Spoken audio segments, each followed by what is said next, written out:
Hello everybody, मैं श्रद्धा life engineering foundation से। मेरे लास्ट वीडियो में मैंने ये बताया था कि वो कौन से रीजंस थे जिसकी वजह से मैंने होम स्कूलिंग या अनस्कूलिंग का डिसीजन लिया और मेरे बेटे को मैंने स्कूल से निकाल के कंप्लीटली अनस्कूलिंग मोड में उसकी जर्नी हमने साथ में शुरू की। तो इस पर्टिकुलर वीडियो में मैं ये बात करने वाली हूँ कि जब आप एक रेगुलर स्कूल के रूटीन में से सडनली होम स्कूलिंग स्टार्ट करेंगे तो आपकी जर्नी कैसी होगी या आप क्या क्या एक्सपेक्ट कर सकते हैं इस जर्नी में। तो सबसे पहली चीज जो होती है जनरली स्कूल के रूटीन से अनस्कूलिंग में आने के बाद, आप रूटीन लूज कर जाते हैं। एकदम से आपको जो अर्ज होती है सुबह जल्दी उठना है, तैयार होना है, जाना है, कहीं टाइम पे पहुंचना है, ये वाली अर्ज अचानक से खत्म हो जाती है। इसकी रिक्वायरमेंट नहीं रहती और आपको लगता है कहीं कहीं कि अरे रूटीन नहीं है। शुरुआत में कभी कभी ये चीज अच्छी लग सकती है कि हाँ सुबह सुबह का स्ट्रेस नहीं है, तो ये एक अच्छा भी लग सकता है। But over the period of time, specially जब हम दूसरे बच्चों को देखते हैं तो हमें लगता है कि अरे बाप रे हमारा रूटीन जा रहा है, we are not having any routine. तो सबसे बड़ा जो challenge home schooling educator parents के पास होता है वो यही होता है कि रूटीन कैसे बिठाए बच्चे का और खुद का भी, क्योंकि जब हम होम स्कूलिंग स्टार्ट करते हैं तो हमें भी उन्हें काफी सारा टाइम देना होता है। अब रेगुलर एजुकेशन सिस्टम में तो यही होता है कि पेरेंट्स को पता होता है मेन रिस्पॉन्सिबिलिटी ये है कि बच्चा पहुंच जाना चाहिए टाइम पे स्कूल और अपने प्रॉपर यूनिफॉर्म में, प्रॉपर अटायर में, सारी बुक्स लेके, टाइम टेबल के हिसाब से बुक्स लेके स्कूल बच्चे को पहुंचाना है। पहुंचाने के बाद kind of parents are like, क्योंकि काफी सारी रिस्पॉन्सिबिलिटी स्कूल में हो जाती है। बच्चे दिन भर 7 से 8 घंटा घर से बाहर रहते हैं, तो और वहां पे आपकी रिस्पॉन्सिबिलिटी का जो लेवल है वो थोड़ा कम होता है। मेजरली यही है कि बच्चे को स्कूल भेजना है और स्कूल से बच्चा आ जाए तो उसका जो भी रूटीन होमवर्क है वो करा के लेना है, यही रूटीन होता है। बट होम स्कूलिंग में ये होता है कि ना आपके पास करने के लिए कोई होमवर्क है और ना ही आपको ऐसा कोई अर्ज है कि सुबह उठ के कहीं जाना है, कुछ करना है फिक्स्ड रूटीन के तहत। बट अगली चीज जो हो जाती है अचानक जब आप होम स्कूलिंग या अनस्कूलिंग के मोड में आएंगे तो एज अ पेरेंट आप देखेंगे कि आपके आजू बाजू के लोगों का काफी सारा मतलब आपको देखने का नजरिया बदल जाएगा और काफी सारे क्वेश्चंस आपको शूट करेंगे लोग कि यार ये क्या है, ये क्यों है, ये क्यों किया, कैसे किया, काय को किया। All those kind of questions आपको रोज सुनने को मिलेंगे। और स्पेशली अगर आपके फैमिली मेंबर्स ने अगर इस डिसीजन को बैकअप नहीं किया था, सिर्फ अगर ये डिसीजन पेरेंट्स का था और अगर ग्रैंड पेरेंट्स या दूसरे रिलेटिव्स जो भी घर में हैं अगर उन्होंने इस डिसीजन को बैकअप नहीं किया होगा तो आपको अचानक से काफी सारे क्वेश्चंस का सामना करना पड़ सकता है। यहाँ तक कि मेरे को एक क्वेश्चन किसी ने कहा था कि सारी दुनिया एक डायरेक्शन में स्विम कर रही है, आप अपोजिट डायरेक्शन में स्विम क्यों कर रहे हो। और अगर सारी दुनिया उस डायरेक्शन में जा रही है, कुछ गलत हो भी रहा है, अगर कुछ गलत होगा भी, मतलब जैसे कि मैंने उनसे कहा था कि ग्रेजुएशन होने के बाद भी बच्चे इतने सेटल डाउन नहीं होते, 20-22 ईयर्स तक भी वो अपने आप को फ्रेशर्स कहते हैं क्योंकि वो सेटल नहीं होते, क्योंकि उस सिस्टम में से इस टाइप का रिजल्ट निकलने के चांसेस ज्यादा है। मैं ये नहीं कह रही हूँ कि हर किसी का रिजल्ट यही निकलता है, पर ज्यादातर लोगों का रिजल्ट ये निकल रहा है और इसलिए मैं उस सिस्टम में नहीं जाना चाहती। तब किसी ने मुझसे ये भी कहा कि इतने सारे लोग उस सिस्टम में से जा रहे हैं तो उनका जो होगा वही आपके बच्चे का होगा। At least you are going in the right direction because everyone else is going in that direction. आप अलग डायरेक्शन में जा रहे हो, क्या गारंटी है वहां सब सही हो जाएगा। तो इस टाइप के क्वेश्चंस का आपको सामना करना पड़ सकता है। आपके फैमिली मेंबर्स अगर डिसीजन में बैकअप नहीं है तो हो सकता है कि आपको कभी कभी ये फील हो सकता है कि कहीं कुछ गलत डिसीजन तो नहीं ले लिया, क्या मैं कुछ गलत तो नहीं कर रहा हूँ या कर रही हूँ। इस टाइप के फीलिंग्स काफी आते हैं और ये बहुत नॉर्मल है, ठीक है। और कभी कभी इन क्वेश्चंस की वजह से आपको सेल्फ डाउट आ सकता है, पर ट्रस्ट मी अगर आपने रिसेंटली होम स्कूलिंग स्टार्ट किया है तो बिलीव मी ये बहुत नॉर्मल है। काफी सारे लोग जो होम स्कूलिंग में आते हैं शुरुआत में अपने आप को सेल्फ डाउट करने लग जाते हैं, तो this is very normal. Consider it extremely okay and natural and normal. और फिर आपकी जर्नी थोड़ी थोड़ी जैसे आगे जाएगी, आपका जैसे होम स्कूलिंग का कुछ टाइम बीतेगा तो आप फिगर आउट कर लेंगे कि अभी आपका कैसा रूटीन चाहिए, क्योंकि ये जो डिसीजंस होते हैं ये फैमिली सेंट्रिक होते हैं और चाइल्ड सेंट्रिक होते हैं। तो आपको पता होना चाहिए कि आपने ये डिसीजन क्यों लिया। एक चीज पे आपका फर्म होना चाहिए कि ये डिसीजन लेने के पीछे आपका क्या रीजन था, what was your strong why. Why. अगर इस वाई को याद रखेंगे तो ये जर्नी आपके लिए काफी आसान होगी। In spite of all the negative thoughts and negative questions and self doubting जो हो जाता है इस जर्नी में, इन सबको आप पार कर लेंगे अगर आपको वाई का आंसर स्ट्रांगली पता है और हर वक्त अगर आपको ये आपके अंदर बिल्कुल फिक्स है कि why you have taken decision. तो ये एक चीज हो गई। अब दूसरी बात ये भी होगी कि काफी सारे ऐसे भी लोग होंगे जो आपके डिसीजन को अप्रिशिएट करेंगे, काफी खुश होंगे और कहेंगे wow you have taken a nice decision, all the best और डू वेल, और आपको एनकरेज करने वाले लोग भी आपको मिलेंगे। अगली चीज ये है कि काफी मतलब रूटीन और सेल्फ डाउट के साथ जो आप स्टार्ट करेंगे, इसमें अगली चीज ये होगी कि आपके बच्चे के पास काफी सारा फ्री टाइम होगा और आपको उसे एक्सप्लोर करने के लिए टाइम देना पड़ेगा। तो इस पूरी जर्नी में आप खुद भी इवॉल्व होंगे, क्योंकि रेगुलर सिस्टम में क्या होता है, बच्चा स्कूल जाता है, आता है, जाता है, आता है, और टाइम टेबल, एग्जाम टाइम सब कुछ फिक्स होता है और हमें सब कुछ, हर चीज स्कूल से डायरी में मिल जाती है।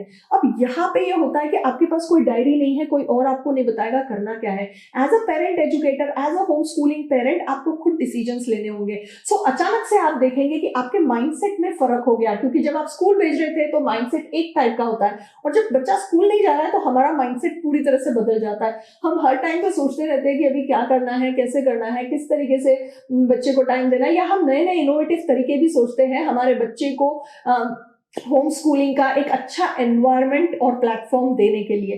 सो काफी सारे आइडियाज आने लग जाते हैं, काफी सारी चीजें आने लग जाती है, और आप अचानक से दूसरी कम्युनिटीज ढूंढेंगे, क्योंकि हम रेगुलर एजुकेशन सिस्टम में कोई और कम्युनिटी ना भी हो तो चलता है, क्योंकि स्कूल कॉलेज की तरफ से हमें टाइम टेबल आ जाता है, हमें पता होता है सिस्टम क्या है। पर यहाँ होम स्कूलिंग में कुछ भी फिक्स नहीं है, तो यहाँ पे हमें पता नहीं होता है क्या करना है, तो हम काफी सारे दूसरी कम्युनिटीज से जुड़ जाते हैं। काफी सारा आपका सोशल सर्कल जो है वो होम स्कूलिंग पेरेंट्स के साथ जुड़ जाता है, दूसरे बच्चों के साथ जुड़ जाता है, और हम खुद भी एज अ पेरेंट बहुत कुछ सीखते हैं दूसरों की जर्नी देख के, दूसरों के साथ इंटरेक्ट करके। तो आप अचानक से काफी सारे कम्युनिटीज के साथ जुड़ जाएंगे, अचानक से आपका जो रूटीन है वो बदल जाएगा, आप काफी सारी इनोवेटिव चीजें करेंगे अपना फैमिली के बेसिस पे, अपने बच्चे के लाइकिंग के बेसिस पे, और अचानक से आपका जो ब्रेन में वो पार्ट होता है ना जिसमें हम सब क्रिएटिव या कुछ नई चीजें एक्सप्लोर करते हैं, वैसा वाला टाइम आपका स्टार्ट हो जाएगा। शुरुआत में ये फ्रीडम बहुत अच्छा लगता है जब रूटीन मतलब फिक्स रूटीन नहीं है। कभी कभी ऐसा भी लगता है कि अरे रूटीन नहीं है, कुछ गलत तो नहीं कर रहे, पर trust me, home schooling is not about the routine. अगर रूटीन ही चाहिए, फिक्स रूटीन ही चाहिए, तो स्कूल में भी एक फिक्स रूटीन था, तो फिर यहाँ क्या अलग होगा। फिक्स रूटीन ना रखने का सबसे अच्छा जो एडवांटेज है वो ये है कि बच्चा हर दिन कुछ नया सोच सकता है। अगर हम उसे फिक्स रूटीन में डाल देंगे तो फिर माइंड सोचना बंद कर देता है, क्रिएटिविटी बंद हो जाती है, लर्निंग बंद हो जाती है। इसलिए फिक्स रूटीन ही होना चाहिए। ऐसा आप सोच के मत चलिए, just go with the flow. शुरुआत में मेरा सजेशन तो यही है कि बस फ्री छोड़ दीजिए, और बच्चा अपने आप कहाँ जा रहा है, कौन सी डायरेक्शन में जा रहा है, क्या एक्सप्लोर कर रहा है, इसके ऊपर भी आप ध्यान दीजिए। कभी कभी होम स्कूलिंग की जर्नी स्टार्ट करने के बाद पेरेंट्स को लगता है मेरा बच्चा मेरा सुन नहीं रहा है, but trust me, home schooling is not about your बच्चा आपका सुनना चाहिए। It's not about that. It is a very incredible journey और इनक्रेडिबल एक्सपीरियंस, जिसमें काफी चीजें पेरेंट और चाइल्ड मिल के सीखते हैं, एक्सप्लोर करते हैं, और मतलब डिपेंडिंग ऑन आपका फैमिली रिक्वायरमेंट, फैमिली और योर रीजन कि आपने ये क्यों किया, इन सारी चीजों के बेसिस पे आप काफी कुछ एक्सप्लोर कर लेते हैं और चीजें अपने आप जगह पे जाती है, अपने आप एवरीथिंग फॉल्स इन प्लेस की over the period of time, but you have to give the time. So ये कुछ चीजें हैं जो आपको ध्यान में रखनी चाहिए। कभी सेल्फ डाउट में आ जाए तो समझ लीजिए कि सही जा रहे हैं, नॉर्मल है ये, और अपने आप को किसी रूटीन या किसी फिक्स्ड ढांचे में ढालने की जरूरत नहीं है होम स्कूलिंग में।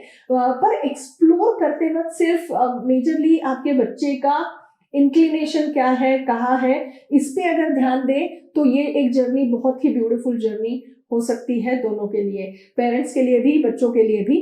और होम स्कूलिंग के बाद बच्चे मेन स्ट्रीम में भी जा सकते हैं, ये ऐसा बिल्कुल नहीं है कि मेन स्ट्रीम में नहीं जाते, और बहुत कम लोग होम स्कूलिंग कर रहे हैं, ये भी सही नहीं है। अब अवेयरनेस बहुत आ गया, सिर्फ बहुत सारे पेरेंट्स ऐसे कैमरे पे आके नहीं बोलते कि हम होम स्कूल कर रहे हैं, but there are many parents who are home schooling. तो होम स्कूलिंग फैमिलीज है, आप एक्सप्लोर कीजिए, पूरे इंडिया में ढूंढिए, बाहर के लोग ढूंढिए कि किस तरीके से वो लोग क्या क्या कर रहे हैं, और दूसरों से कनेक्ट होके इस कम्युनिटी को बढ़ा के आप अपनी इस जर्नी को बहुत ही ब्यूटीफुल, इनक्रेडिबल बना सकते हैं।